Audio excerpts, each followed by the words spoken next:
श्री गणेशाय नमः। नारायणं नमस्कृत्य नरं चैव नरोत्तमं देवीं सरस्वतीं व्यासं ततो जयमुदीरयेत्। संक्षिप्त महाभारत विराट पर्व अध्याय 205 से 208। अध्याय 205 विराट नगर में कौन क्या कार्य करे, इसके विषय में पांडवों का विचार। जन्मेजय ने पूछा, ब्राह्मण, मेरे प्रपितामहों ने दुर्योधन के भय से कष्ट उठाते हुए विराट नगर में अपने अज्ञातवास का समय किस प्रकार पूरा किया तथा दुख पर दुख उठाने वाली पतिव्रता द्रौपदी भी वहां कैसे छिपकर रह सकी। वैशंपायन जी ने कहा, राजन, तुम्हारे प्रपितामहों ने वहां जिस प्रकार अज्ञातवास किया था सो बताता हूँ, सुनो। यक्ष से वरदान पाने के अनंतर एक दिन धर्मपुत्र राजा युधिष्ठिर ने अपने सब भाइयों को पास बुलाकर इस प्रकार कहा, राज्य से बाहर होकर वन में रहते हुए हम लोगों के 12 वर्ष बीत गए, अब ये 13वां लग रहा है। इसमें बड़े कष्ट से कठिनाइयों का सामना करते हुए गुप्त रूप से रहना होगा।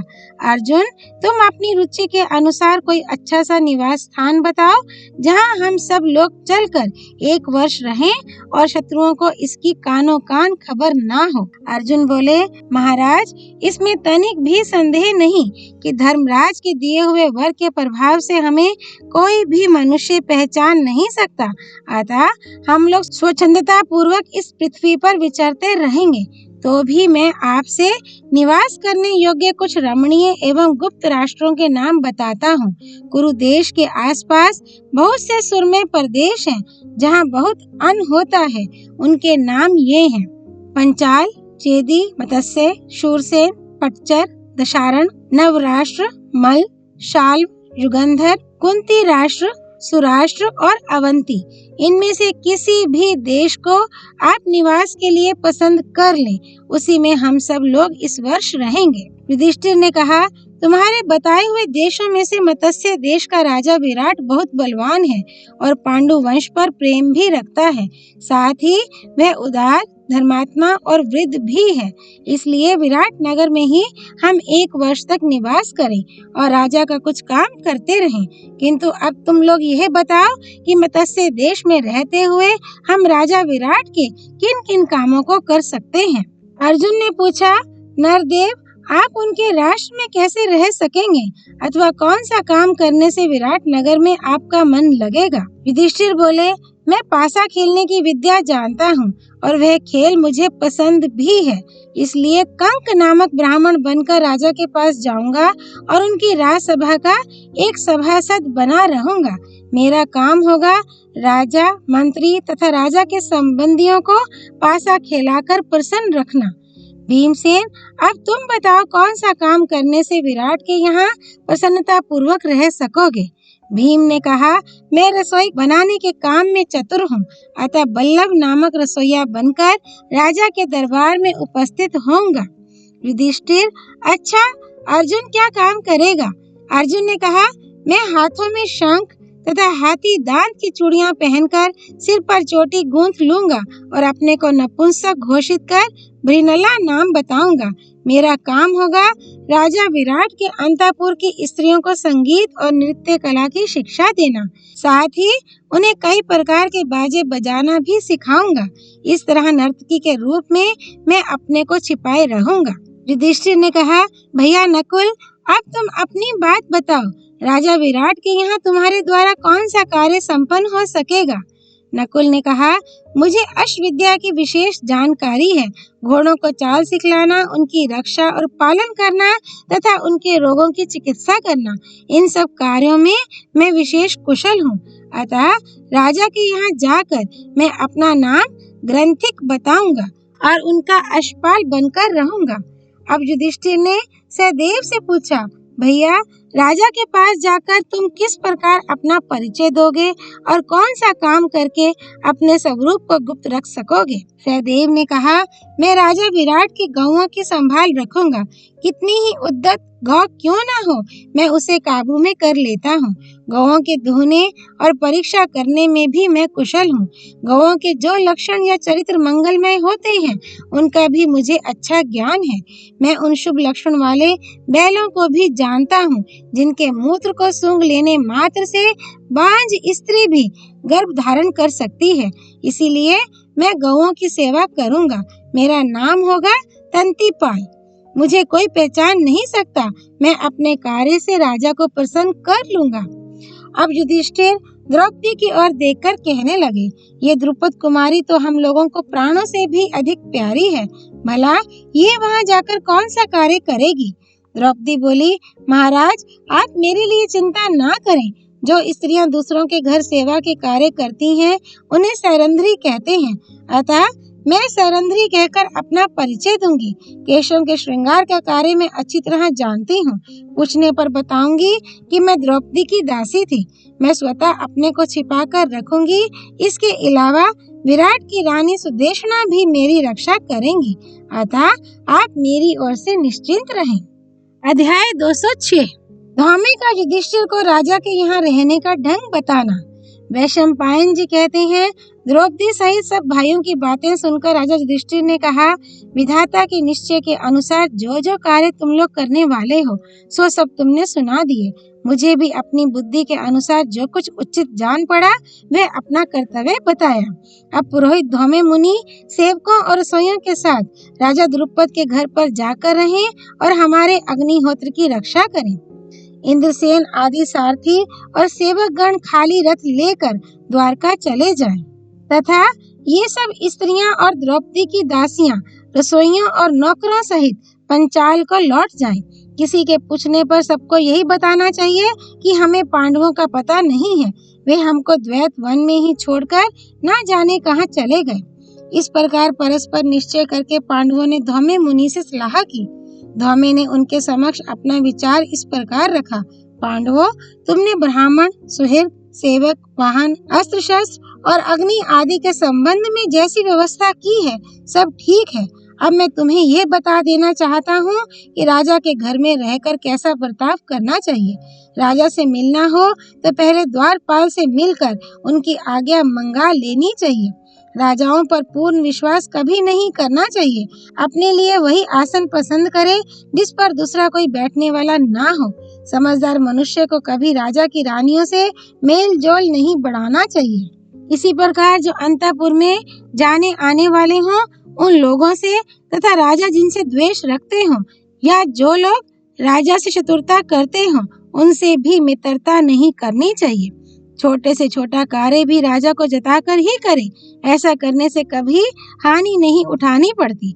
अग्नि और देवता के समान मानकर प्रतिदिन प्रयत्न पूर्वक राजा की परिचर्या करनी चाहिए। जो उनके साथ कपट पूर्ण बर्ताव करता है, वह निस्संदेह मारा जाता है। राजा जिस जिस कार्य के लिए आज्ञा दे, उसका ही पालन करे। लापरवाही, घमंड और क्रोध को सर्वथा त्याग दे। प्रिय और हितकारी बात कहे। प्रिय से भी हितकर वचन का महत्व विशेष है। सभी विषयों और सब बातों में राजा के अनुकूल रहे। जो चीज राजा को पसंद ना हो, उसका कदापि सेवन ना करे। उसके शत्रुओं से बातचीत करना छोड़ दे और कभी भी अपने स्थान से विचलित ना हो। ऐसा बर्ताव करने वाला मनुष्य ही राजा के यहाँ रह सकता है। विद्वान पुरुष राजा के दाहिने या बाएं भाग में बैठे। जो शस्त्र लेकर पहरा देने वाले हों, उन्हें राजा के पिछले भाग में रहना चाहिए। यदि राजा कोई अप्रिय बात कह दे तो उसे दूसरों के सामने प्रकाशित ना करे। मैं शूरवीर हूँ, बड़ा बुद्धिमान हूँ, ऐसा घमंड ना दिखाए। सदा राजा को प्रिय लगने वाला कार्य करता रहे। अपने दोनों हाथ, होंठ और घुटनों को व्यर्थ ना हिलावे। बहुत बातें ना बनावे। किसी की हंसी हो रही हो तो बहुत हर्ष ना प्रकट करे। पागलों की तरह ठाका मारकर भी ना हंसे। जो किसी वस्तु के मिलने पर खुशी के मारे फूल नहीं उठता, अपमान हो जाने पर बहुत दुखी नहीं होता और अपने काम में सदा सावधान रहता है, वही राजा के यहाँ टिक सकता है। यदि कोई मंत्री पहले राजा का कृपा पात्र रहा हो और पीछे अकारण उसे दंड भोगना पड़े, तो भी यदि वह उसकी निंदा नहीं करता तो फिर उसे संपत्ति प्राप्त हो जाती है। सदा अपना ही लाभ सोचकर राजा की दूसरों के साथ अधिक बातचीत नहीं करानी चाहिए। युद्ध आदि योग्य अवसरों पर राजा को सब प्रकार की राजोचित शक्तियों से विशिष्ट बनाने का प्रयत्न करते रहना चाहिए। जो सदा उत्साह दिखाने वाला, बुद्धि बल से युक्त, शूरवीर, सत्यवादी, दयालु, जितेंद्रिय और छाया की भांति राजा के पीछे चलने वाला हो, वही राजा के घर में गुजारा कर सकता है। जब दूसरों को किसी काम के लिए भेजा जा रहा हो, उस समय जो स्वयं ही उठकर आगे आ जाए और पूछे, मेरे लिए क्या आज्ञा है, वही राजभवन में टिक सकता है। राजा के समान अपनी वेशभूषा ना बनावे, उनके अत्यंत निकट ना रहे तथा अनेकों प्रकार की विरुद्ध सलाह ना दिया करे। ऐसा करने से ही मनुष्य राजा का प्रिय हो सकता है। यदि राजा ने किसी काम पर नियुक्त कर दिया हो तो उसमें दूसरों से घूस के रूप में थोड़ा भी धन ना लेवे, क्योंकि जो चोरी का धन लेता है उसे किसी न किसी दिन बंधन अथवा वध का दंड भोगना पड़ता है। पांडवों, इस प्रकार प्रयत्न पूर्वक अपने मन को वश में रखकर अच्छा बर्ताव करते हुए 13वां वर्ष पूर्ण करो। इसके बाद अपने देश में आकर स्वच्छंद विचरना। युधिष्ठिर बोले, ब्राह्मण, आपने हम लोगों को बहुत अच्छी सीख दी। हमारी माता कुंती और महाबुद्धिमान विदुर जी को छोड़कर दूसरा कोई नहीं है जो ऐसी बात बता सके। अब हमें इस दुख से छुटकारा दिलाने, यहाँ से प्रस्थान करने और विजयी होने के लिए जो कर्तव्य आवश्यक हो उसे आप पूरा करें। वैशंपायन जी कहते हैं, राजा युधिष्ठिर के ऐसा कहने पर ब्राह्मणों में श्रेष्ठ धौम्य जी ने यात्रा के समय जो कुछ भी शास्त्र विहित कर्तव्य है उसका विधिवत संपादन किया। पांडवों की अग्निहोत्र संबंधी अग्नि को प्रज्वलित करके उन्होंने उनकी समृद्धि और विजय के लिए वेद मंत्र पढ़कर हवन किया। इसके बाद पांडवों ने अग्नि, ब्राह्मण और तपस्वियों की प्रदक्षिणा की और द्रौपदी को आगे करके वे अज्ञातवास के लिए चल दिए। उनके चले जाने पर धौम्य जी उस आह्वनीय अग्नि को लेकर पंचाल देश में चले गए तथा इंद्रसेन आदि सेवक द्वारका जाकर रथ और घोड़ों की रक्षा करते हुए आनंद पूर्वक रहने लगे। अध्याय 207। पांडवों का मत्स्य देश में जाना, शमी वृक्ष पर अस्त्र रखना और युधिष्ठिर, भीम तथा द्रौपदी का कर्मशा राजमहल में पहुंचना। वैशंपायन जी कहते हैं, तदनंतर महापराक्रमी पांडव यमुना के निकट पहुंचकर उसके दक्षिण किनारे से चलने लगे। उनकी यात्रा पैदल ही हो रही थी। वे कभी पर्वत की गुफाओं में और कभी जंगलों में ठहरते जाते थे। आगे जाकर वे दशारण से उत्तर और पंचाल से दक्षिण, यक्रिलोम और शूरसेन देशों के बीच से होकर यात्रा करने लगे। उनके हाथ में धनुष और कमर में तलवार थी। शरीर का रंग फीका हो गया था, दाढ़ी मूंछें बढ़ गई थीं। धीरे धीरे वन का मार्ग तय करके वे मत्स्य देश में जा पहुंचे और कर्मशः आगे बढ़ते हुए विराट की राजधानी के निकट पहुंच गए। तब युधिष्ठिर ने अर्जुन से कहा, भैया, नगर में प्रवेश करने के पहले ये निश्चय हो जाना चाहिए कि हम लोग अपने अस्त्र शस्त्र कहाँ रखें। तुम्हारा ये गांडीव धनुष बहुत बड़ा है, संसार के सब लोगों में इसकी प्रसिद्धि है। अतः यदि हम लोग अस्त्रों को साथ लेकर नगर में प्रवेश करेंगे तो इसमें कोई संदेह नहीं कि सब लोग हमें पहचान लेंगे। ऐसी दशा में हमें अपनी प्रतिज्ञा के अनुसार फिर 12 वर्ष के लिए वनवास करना पड़ेगा। अर्जुन ने कहा, राजन, शमशान भूमि के निकट एक टीले पर ये शमी का बहुत बड़ा सघन वृक्ष दिखाई दे रहा है। इसकी शाखाएं बड़ी भयानक हैं, अतः इसके ऊपर किसी का चढ़ना कठिन है। इसके सिवा इस समय यहाँ ऐसा कोई मनुष्य भी नहीं है जो हम लोगों को इस पर शस्त्र रखते देख सके। ये वृक्ष रास्ते से बहुत दूर जंगल में है। इसके आसपास हिंसक जीव और सर्प आदि रहते हैं, इसलिए इसी पर हम अपने अस्त्र शस्त्र रखकर नगर में प्रवेश करें और वहाँ जैसा सुयोग हो उसके अनुसार समय व्यतीत करें। वैशंपायन जी कहते हैं, धर्मराज से यूं कहकर अर्जुन अस्त्र शस्त्रों को वहाँ रखने का उद्योग करने लगे। पहले सबने अपने अपने धनुष की डोरी उतार ली, फिर चमकती हुई तलवारों, तरकसों और छुरे के समान तीखी धार वाले बाणों को धनुष के साथ बांधा। तब युधिष्ठिर ने नकुल से कहा, वीर, तुम शम्मी पर चढ़कर ये धनुष रख दो।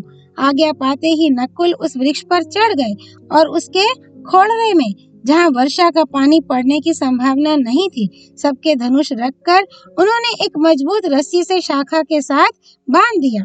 इसके बाद पांडवों ने एक मुर्दे की लाश लाकर उसे उस वृक्ष पर लटका दिया, जिससे उसकी दुर्गंध के कारण कोई मनुष्य वृक्ष के निकट न आ सके। ये सब प्रबंध करके युधिष्ठिर ने पांचों भाइयों का एक एक गुप्त नाम रखा, जो क्रमशः इस प्रकार है: जय, जयंत, विजय, जयसेन और जयद्वल। फिर अपनी प्रतिज्ञा के अनुसार अज्ञातवास करने के लिए उन्होंने विराट के बहुत बड़े नगर में प्रवेश किया। नगर में प्रवेश करते समय महाराज युधिष्ठिर ने भाइयों के साथ मिलकर त्रिभुवनेश्वरी दुर्गा का स्तवन किया। देवी प्रसन्न हो गईं और उन्होंने प्रकट होकर विजय तथा राज्य प्राप्ति का वरदान दिया और यह भी कहा कि विराट नगर में तुम्हें कोई पहचान नहीं सकेगा। तदनंतर वे राजा विराट की सभा में गए। राजा विराट राजसभा में बैठे थे। सबसे पहले युधिष्ठिर उनके दरबार में पहुंचे। वे एक वस्त्र में पासे बांध कर लेते गए थे। वहां पहुंचकर उन्होंने राजा से निवेदन किया कि सम्राट, मैं एक ब्राह्मण हूँ, मेरा सर्वस्व लुट गया है, इसलिए मैं आपके यहाँ जीविका के लिए आया हूँ। आपकी इच्छा के अनुसार सब कार्य करते हुए आप ही के निकट रहने की मैं इच्छा करता हूँ। राजा ने बड़ी प्रसन्नता के साथ उनका स्वागत किया और उनकी प्रार्थना स्वीकार कर ली। फिर प्रेम पूर्वक पूछा, ब्राह्मण देवता, मैं ये जानना चाहता हूँ कि तुमने किस राजा के राज्य से यहाँ पधारने का कष्ट किया है। तुम्हारा नाम और गोत्र क्या है तथा तुम कौन सी कला जानते हो? युधिष्ठिर बोले, राजन, मैं व्याघ्रपात गोत्र में उत्पन्न हुआ हूँ। मेरा नाम है कंक। पहले मैं राजा युधिष्ठिर के साथ रहता था। जुआ खेलने वालों में पासा फेंकने की कला का मुझे विशेष ज्ञान है। विराट ने कहा, कंक, मैंने तुम्हें अपना मित्र बनाया। जैसी सवारी में मैं चलता हूँ वैसी ही तुम्हें भी मिलेगी। पहनने के वस्त्र और भोजन पान आदि का प्रबंध भी पर्याप्त मात्रा में रहेगा। बाहर के राज्य, कोष और सेना आदि तथा भीतर के धन धारा आदि की देखभाल तुम पर छोड़ता हूँ। तुम्हारे लिए राजमहल का फाटक सदा खुला रहेगा। तुमसे कोई पर्दा नहीं रखा जाएगा। जो लोग जीविका के बिना कष्ट पाते हों और तुम्हारे पास आकर याचना करें, उनकी प्रार्थना तुम हर समय मुझको सुना सकते हो। तुम्हें विश्वास दिलाता हूँ कि उन याचकों की सभी कामनाएं मैं पूर्ण करूँगा। तुम मुझसे कुछ भी कहते समय भय या संकोच ना करना।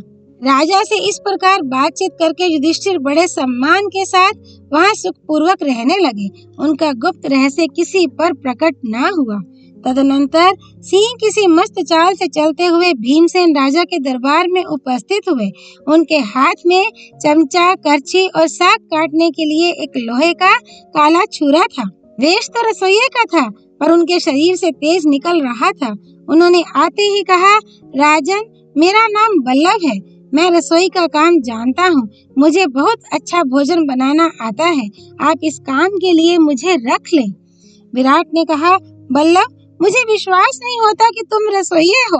तुम तो इंद्र के समान तेजस्वी और पराक्रमी दिखाई देते हो। भीमसेन बोले, महाराज, विश्वास कीजिए, मैं रसोइया हूँ और आपकी सेवा करने आया हूँ। राजा युधिष्ठिर ने भी मेरे बनाए हुए भोजन का स्वाद लिया है। इसके सिवा, जैसा कि आपने कहा है, मैं पराक्रमी भी हूँ। बल में मेरे समान दूसरा कोई नहीं है। पहलवानी में भी मेरी बराबरी कोई नहीं कर सकता। मैं सिंहों और हाथियों से युद्ध करके आपको प्रसन्न किया करूँगा। विराट ने कहा, अच्छा भैया, तुम अपने को भोजन बनाने के काम में कुशल बताते हो तो यही काम करो। यद्यपि मैं ये काम तुम्हारे योग्य नहीं समझता, तथापि तुम्हारी इच्छा देखकर स्वीकार कर रहा हूँ। तुम मेरी पाकशाला के प्रधान अधिकारी रहो। जो लोग पहले से उसमें काम कर रहे हैं, मैं तुम्हें उन सबका स्वामी बना रहा हूँ। इस प्रकार भीमसेन राजा विराट की पाकशाला के प्रधान रसोइये हुए। उन्हें कोई पहचान ना सका। राजा के वे बड़े ही प्रिय हो गए। इसके बाद द्रौपदी सैरंध्री का सा वेश बनाए दुखिया की तरह नगर में भटकने लगी। उस समय राजा विराट की रानी सुदेशना अपने महल से नगर की शोभा देख रही थी। उनकी दृष्टि द्रौपदी पर पड़ी। वह एक वस्त्र धारण किए अनाथा सी जान पड़ती थी। रूप तो उसका बहुत था ही। रानी ने उसे अपने पास बुलाकर पूछा, कल्याणी, तुम कौन हो और क्या करना चाहती हो? द्रौपदी ने कहा, महारानी, मैं सरंद्री हूँ और अपने योग्य काम चाहती हूँ। जो मुझे नियुक्त करेगा मैं उसका कार्य करूंगी। सुदेशना बोली, भामिनी, तुम्हारी जैसी रूपवती स्त्रियां सरंद्री नहीं हुआ करती। तुम तो बहुत से दास और दासियों की स्वामिनी जान पड़ती हो। बड़ी बड़ी आंखें, लाल लाल होंठ, शंख के समान गला, नस और नाड़ियां मांस से ढकी हुई और पूर्ण चंद्रमा के समान मनोहर मुखमंडल, ये है तुम्हारा सुंदर रूप जिससे लक्ष्मी सी जान पड़ती हो। अतः सच सच बताओ, तुम कौन हो? यक्ष या देवता तो नहीं हो? अथवा तुम कोई अप्सरा, देवकन्या, नागकन्या या चंद्रपत्नी रोहिणी या इंद्राणी तो नहीं हो? अथवा ब्रह्मा या प्रजापति की देवियों में से कोई हो? द्रौपदी बोली, रानी, मैं सच कहती हूँ, देवता या गंधर्वी नहीं हूँ। सेवा का काम करने वाली सरंद्री हूँ। बालों को सुंदर बनाना और गूंथना जानती हूँ। चंदन या अंगराग भी बहुत अच्छा तैयार करती हूँ। मल्लिका, उत्पल, कमल और चंपा आदि फूलों के बहुत सुंदर एवं विचित्र विचित्र हार गूंथ सकती हूँ। जहाँ तहाँ घूम फिरकर सेवा करती रहती हूँ और भोजन तथा वस्त्र के सिवा और कुछ नहीं लेती। वह भी जितना मिल जाए उतने से ही संतोष कर लेती हूँ। सुदेशना ने कहा, यदि राजा तुम पर मोहित ना हो तो मैं तुम्हें अपने सिर पर रख सकती हूँ, किंतु मुझे संदेह है कि राजा तुम्हें देखते ही संपूर्ण चित्त से तुम्हें चाहने लगेंगे। द्रौपदी बोली, महारानी, राजा विराट अथवा कोई भी पर पुरुष मुझे प्राप्त नहीं कर सकता। 5 तरुण गंधर्व मेरे पति हैं जो सदा मेरी रक्षा करते रहते हैं। जो मुझे अपनी जूठन नहीं देता, मुझसे पैर नहीं धुलवाता, उसके ऊपर मेरे पति गंधर्व लोग प्रसन्न रहते हैं। परंतु जो मुझे अन्य साधारण स्त्रियों के समान समझकर बलपूर्वक प्राप्त करना चाहता है, उसको उसी रात में शरीर त्याग करना पड़ता है। मेरे पति उसे मार डालते हैं। अतः कोई भी पुरुष मुझे सदाचार से विचलित नहीं कर सकता। सुदेशना ने कहा, नंदिनी, यदि ऐसी बात है तो मैं तुम्हें अपने महल में रखूंगी। तुम्हें पैर या जूठन नहीं छूने पड़ेंगे। विराट की रानी ने जब इस प्रकार आश्वासन दिया, तब पातिव्रत धर्म का पालन करने वाली सती द्रौपदी वहां रहने लगी। उसे भी कोई पहचान ना सका। अध्याय 208।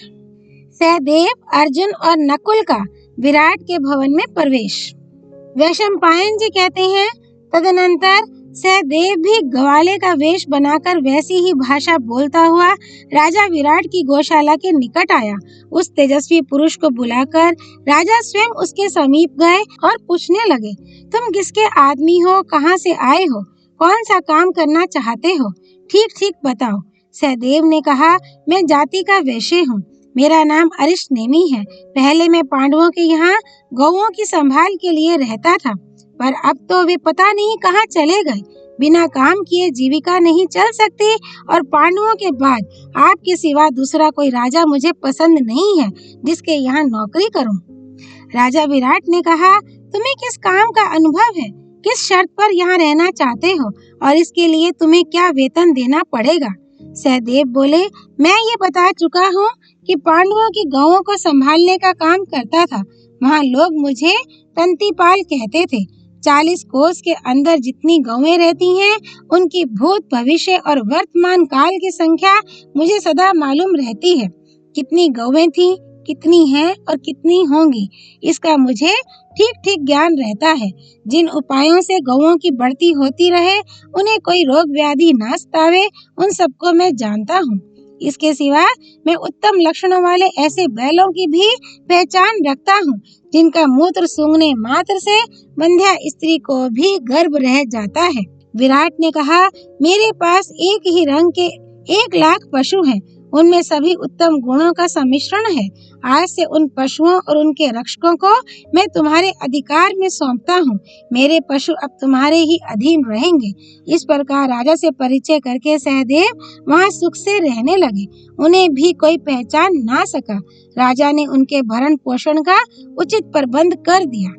तदनंतर वहाँ एक बहुत सुंदर पुरुष दिख पड़ा जो स्त्रियों के समान आभूषण पहने हुए था। उसके कानों में कुंडल और हाथों में शंख तथा सोने की चूड़ियां थी। उसके लंबे लंबे केश खुले हुए थे। भुजाएं बड़ी बड़ी और हाथी के समान मस्तानी चाल थी, मानो वह अपने एक एक पग से पृथ्वी को कंपाता चलता था। वह वीरवर अर्जुन था। राजा विराट की सभा में पहुंचकर उसने अपना इस प्रकार परिचय दिया। महाराज, मैं नपुंसक हूँ। मेरा नाम भृनल्ला है। मैं नाचता गाता और बाजे बजाता हूँ। नृत्य और संगीत की कला में बहुत प्रवीण हूँ। आप मुझे उत्तरा को इस कला की शिक्षा देने के लिए रख लें। मैं महारानी के यहाँ नाचने का काम करूँगा। विराट ने कहा, भृनल्ले, तुम्हारे जैसे पुरुष से तो ये काम लेना मुझे उचित नहीं जान पड़ता, तथापि मैं तुम्हारी प्रार्थना स्वीकार करता हूँ। तुम मेरी बेटी उत्तरा तथा राज परिवार की अन्य कन्याओं को नृत्य कला की शिक्षा दिया करो। ये कहकर मत्स्य नरेश ने भृनल्ला की संगीत, नृत्य और बाजा बजाने की कलाओं में परीक्षा की। इसके बाद अपने मंत्रियों से यह सलाह ली कि इसे अंतःपुर में रखना चाहिए या नहीं। फिर तरुणी स्त्रियां भेजकर उसके नपुंसक पने की जांच कराई। जब सब तरह से उसका नपुंसक होना प्रमाणित हो गया, तब उसे कन्या के अंतःपुर में रहने की आज्ञा मिली। वहां रहकर अर्जुन उत्तरा और उसकी सखियों को तथा अन्य दासियों को भी गाने, बजाने और नाचने की शिक्षा देने लगे। इससे वे उन सबके प्रिय हो गए। कपट वेश में कन्याओं के साथ रहते हुए भी अर्जुन सदा अपने मन को पूर्ण रूप से वश में रखते थे। इससे बाहर या भीतर का कोई भी उन्हें पहचान ना सका। इसके बाद नकुल अश्वपाल का वेश धारण किए राजा विराट के यहाँ उपस्थित हुआ और राजभवन के पास इधर उधर घूम फिरकर घोड़े देखने लगा। फिर राजा के दरबार में आकर उसने कहा, महाराज, आपका कल्याण हो। मैं अश्वों को शिक्षा देने में निपुण हूँ। बड़े बड़े राजाओं के यहाँ आदर पा चुका हूँ। मेरी इच्छा है कि आपके यहाँ घोड़ों को शिक्षा देने का काम करूँ। विराट ने कहा, मैं तुम्हें रहने के लिए घर, सवारी और बहुत सा धन दूंगा। तुम हमारे यहाँ घोड़ों को शिक्षा देने का काम कर सकते हो, किंतु पहले यह तो बताओ, तुम्हें अश्व संबंधी किस कला का विशेष ज्ञान है? साथ ही अपना परिचय भी दो। नकुल ने कहा, महाराज, मैं घोड़ों की जाति और स्वभाव पहचानता हूँ। उन्हें शिक्षा देकर सीधा कर सकता हूँ। दुष्ट घोड़ों को ठीक करने का भी उपाय जानता हूँ। इसके सिवा घोड़ों की चिकित्सा का भी मुझे पूरा ज्ञान है। मेरी सिखाई हुई घोड़ी भी नहीं बिगड़ती, फिर घोड़ों की तो बात ही क्या है। राजा युधिष्ठिर के यहाँ काम करता था। वहाँ वे तथा दूसरे लोग भी मुझे ग्रंथिक नाम से पुकारते थे। विराट बोले, मेरे यहाँ जितने घोड़े और वाहन हैं, उन सबको मैं आज से तुम्हारे अधीन करता हूँ। घोड़े जोतने वाले पुराने सारथी लोग भी तुम्हारे अधिकार में रहेंगे। तुमसे मिलकर आज मुझे उतनी ही प्रसन्नता हुई है जितनी राजा युधिष्ठिर के दर्शन से होती थी। इस प्रकार राजा विराट से सम्मानित होकर नकुल वहाँ रहने लगे। नगर में घूमते समय भी उस सुंदर युवक को कोई पहचान नहीं पाता था, जिनके दर्शन मात्र से ही पापों का नाश हो जाता था। वे समुद्र पर्यंत पृथ्वी के स्वामी पांडव लोग इस तरह अपनी प्रतिज्ञा के अनुसार अज्ञातवास की अवधि पूरी करने लगे। हरि ओम तत्सत। नर नारायण स्वरूप भगवान श्री कृष्ण की जय। भगवती सरस्वती देवी की जय। भगवान व्यासावतार श्री कृष्ण द्वैपायन की जय। श्री हरि अर्पणमस्तु।